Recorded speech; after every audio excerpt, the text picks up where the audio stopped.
Alright, we're ready and set to overdose on emergency. Let's go, boys. So, what do we see here? I have Senya, Shadow Knight Pyllis, and Roana, but we're going up against a Spirit Eye Celine comp. So my all-in-all strategy that I'm going for is I'm going to try and provoke lock the Spirit Eye Celine, and as soon as she goes down, the entire team completely crumples. So, hey, the only thing that could really possibly go wrong is, hey, surely the Shadow Knight Pyllis isn't going to just, hit my Senya with a crit every single time. Well, that would just be stupid. No way that's going to happen. But either way, yeah, that's basically what you're working with here, because whenever you're fighting, so right here. Oh, cool. My life sucks. Okay, so the general strategy that you want to do whenever you're going into Spirit Eye Celine is you want to try and do any kind of additional damage shenanigans to her. Like, for example, Arunca would actually work pretty well here as well, because she does not crit, because you do not ever want to crit Spirit Eye Celine. Because if you ever crit her, then your chances of just getting absolutely rocked are pretty damn high. So I could have brought Arunca into this, but wow. Okay, so that's 2 for 2. Yeah, nice anti-crit there, Senya. What the fuck even is anti-crit? But basically, right there's the guaranteed death, because we have Rocket Punch and we have Spear of a New Dawn, so that's additional damage. That's pretty much going to just take her out. Thank you, Random Dual Attack. You the best. And because she's already been dealt with, yeah, Spirit Eye Celine's gone. Now all we have to deal with is Belian. And with Unbound Knight Arowell there, all she's doing is just making it take longer. So, because we have Roana, yes, we are taking injury damage, but the good news is, even though we are taking injury damage, we're still recovering a very, very vast amount. Like, anytime you see Belian on the team and you're really not sure, even if it's injury, you can really bring Roana into it, and it will absolutely help you more than it will hinder you. Now, if this was a counter set Belian, Roana completely makes it free. 100%. So if your guild is ever, particularly nice to you and they actually provide information and they say, oh, hey, that Belian's a counter set Belian, you just throw Roana onto that. It's free real estate. It's 100% free real estate. Because anytime she counters via the Elbrus ritual, like the Elbrus, or from just counter set in general, you just get free procs. And anytime that happens, hey, you good to go.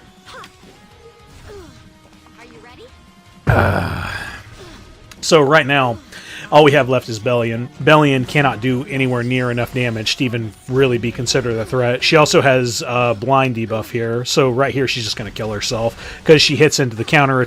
She hits into Senya, she misses, and then she takes the reflect damage. So now we have Zio, Ran, and what is that? Senya?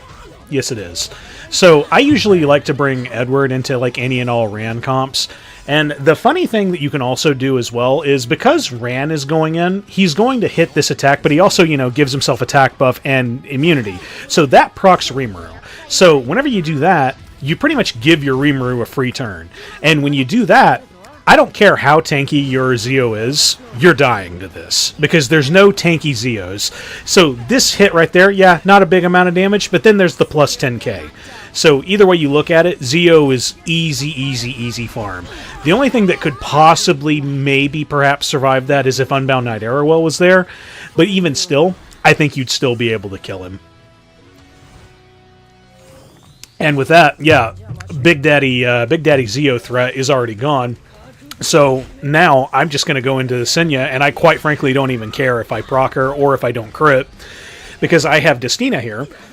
Destina is just going to do any and all heals that I may actually need, but hey, Senya's already dead. So now we just go into Ran once, Shazam. It's over, boys. And that is match numero uno. I really got to get over this uwu flu.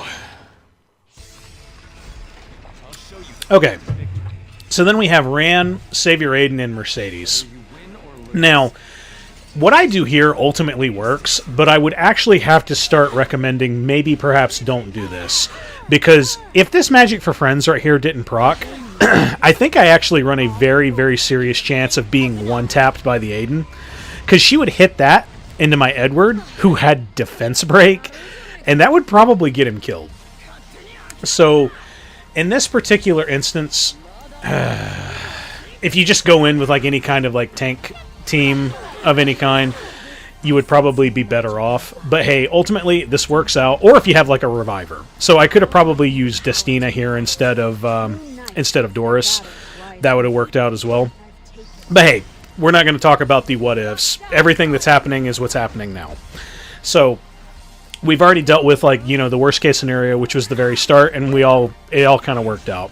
So I like to bring Edward into a lot of Ran teams, pretty much because like he's the big debuffer and he procs Edward, and Edward is also usually rocking probably the lowest health a lot of the time. So then Adin is also going to hit him, and anytime her S1 procs the unbuffable, that also hits Edward. Hey, that's equivalent exchange, boys.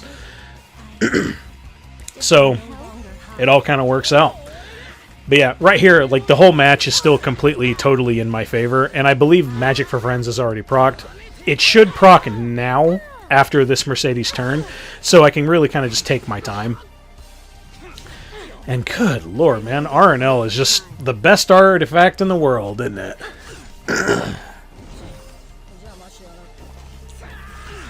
Oh, good lord. Hey, man, Vegas was like a lot of fun, but man, I don't know what it is. Like every time you ever go to Vegas, on your way back, you like always get sick with something, isn't it? But either way, this team can work. Yeah, I mean, I've mentioned that before. I'm probably going to actually retire this team. I might still use it going into some Zeo comps, but even still, I think I might not use it there as well, because Zeo is also like really scary rocking the Arowell and Doris setup. I might still utilize the same setup, but instead of Doris, I may bring like Destina instead, just for the sake of like revive, and with the S2 like healing as well that Destina will be providing. But either way, we're almost done with this fight. It was all pretty self-explanatory, very, very easy. Just RNL proccing like an absolute beast. But we had a lot of tank ability from Unbound Knight Arowell, so it wasn't really an issue. So here is basically the namesake of the original video that I put out. So I see Kayron over there, and you ain't surprising me. I know that this whole team is going to be some counter shenanigans. So that's pretty much why Hasol is here. But however, a lot of counters just straight up don't happen for like a fair bit of time. But the good news to remember is all you need are 4 counters. As soon as 4 counters happen, Hasol's at max proc rate, and then she'll be doing max damage on every S1 and S3. So that's good to remember. I forgot like how many it was. I think I thought it was like 5 or something, but yeah, it's only 4. So as soon as you get 4, you're good to go. But yeah, like I said, I knew 100% that the Kayron was going to be on counter, and I was getting a little bit worried the further down this got, because he just straight up wasn't activating his counters. And I was almost thinking, dang, should I just go ahead and start focusing on Choux, because like these counters just straight up ain't happening. Because the other good thing about like the setup that I'm using here is I have Roana as well, so anytime the Kayron procs a counter attack, it's going to be like a non-issue. I will completely heal from any and all counterattacks he does. Okay, so here's the first counterattack. And of course he didn't have a buff, so he just did like a little baby counterattack. But like, I'm getting a little worried, because it's like, okay, well, he has a little bit to go because this was a slow Kayron. Maybe I can proc a few more counterattacks. Thankfully, I do. Like, right here's 2. So we're at 2 stacks and 3 stacks. And then I think I just decided to go into him one more time, because I'm just like, come on, man, just give me that one more. One more. What are you here for? And it's just refusing to give it to me. There it is. Thanks, Double-Edged Decrescent. You the best. So, now we're at max stacks for Hasol. And ultimately, you expect, like, oh yeah, well, so like everything's going to be completely free now. Well, yes and no. Basically, the Choux can still be an absolute pain in your ass.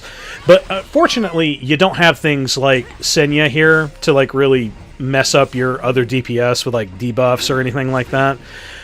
So yeah, you don't really have any kind of thing to worry about. Kayron's already been dealt with, and we just have to worry about Choux now, which we're going to be doing decent damage. But of course, because like, you know, this Conqueror Lilias is rocking Nostalgic Music Box and is just constantly getting all the annoying stuff that's just making everything take longer.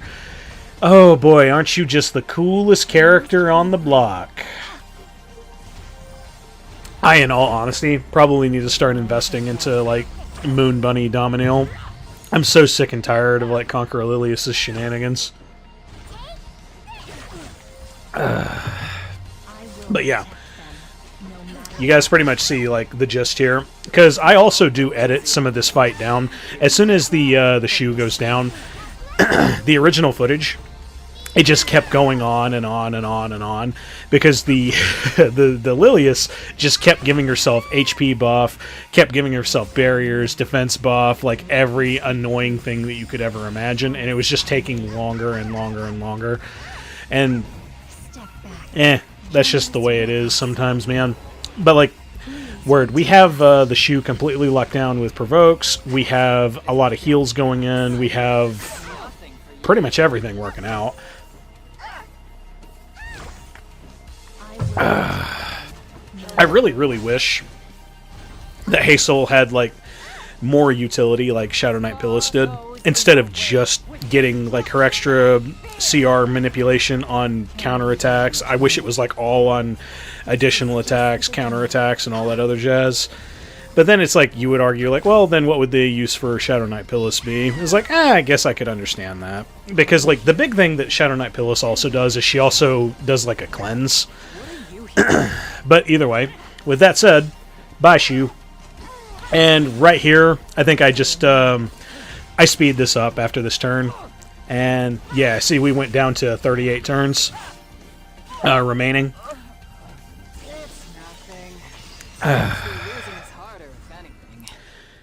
Come on, Hasol, that's not true. It's very easy to lose.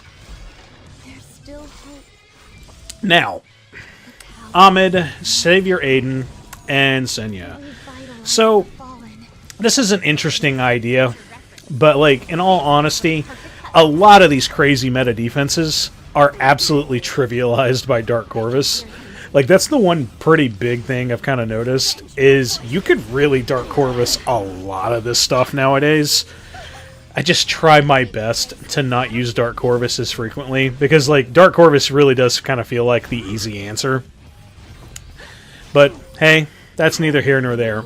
All we have to do is we just got to keep Dark Corvus healthy, get to our first S3, and as soon as we get the first S3 off and we kill the Savior Adin, we've completely won. As a matter of fact, I also edit this fight down. So as soon as we get to the Savior Adin S3 first, which we can't do it now. I mean, I could S3 the Senya, but I'm very positive without a soul burn, we wouldn't kill her. So I'm just going to wait it out. And because I don't have my S2 here, I could have possibly done the S3, but I didn't think I would hit my turn fast enough. So I just didn't want to take that risk. This is just the beginning. And ultimately, right here, yep, I get another hit here, but then it's Destina's turn next. And with that, we'll boost up with the S2. It'll be Dark Corvus' turn, and Shazam, the whole fight's over. Case in point, this kills Savior Adin, and then the next time you get a chance, you kill Senya, and then whenever you get it again, you kill Ahmed. Shazam! Easy peasy. Now, here's where I was suggesting perhaps I need to not use this team anymore, but, like, I'm not sure yet. So, ultimately, I hit the Rylet with Provoke. Here's where I'm already a little bit sketchy, because he's going to hit Ed. And Ed has Death Break right here, gets hit again, so now I'm already low on HP. So here I'm like, oh shit. Okay, so I don't have any options here. I have to go for Rylet. I have to. And like I have to see if I hit him and I have to stun him. Thankfully, he doesn't have missed. He doesn't have dodge, but I think I still miss. Yep. So I still miss the 20%. But either way, we have a barrier now, so we should be okay. And then right here, it's debatable of. I think this was a mistake. I go for the big heal on Edward when I think all I really needed to do was the S2. I probably could have just done the S2 and I would have been fine. But, because like right here, I'm like, oh shit. Okay, so now I'm left with only one option. I have to go into Rylet. Because if I don't go into Rylet, I'm probably going to get completely killed by the Zeo and the Rand, respectively. Now, thankfully, I hit. So, Rylet's down. And Zeo's just free to go into Arowell. And hey, guys, remember what I was saying about Zeo? He do big damage. So, if you leave Zeo alone to go into your light tanks, Zeo will probably eventually kill them if you don't have a good solution to deal with all the damage that they're going to be tanking. But, hey, with that being said, we have Doris. She took the hit like a champ. We still have, I think we have a big heal ready in the wings waiting for it. And, right there, the Zeo is provoked. So, the next chance I really get, which, hey, he's already down to like 1 HP. And, oh hey, cool, there's equivalent exchange. Zeo's down. So, now with just Rand there, it's over. Yeah, it's something that can work, but it definitely feels like it's got a lot of sacrifice to it. So I kind of don't recommend doing that. Like, I don't know. I'll think of something later whenever I'm, like, in a better state of mind. Because, oh, man, it's actually, like, really hard to think right now. And my head hurts. My nose is stuffy. I can't breathe.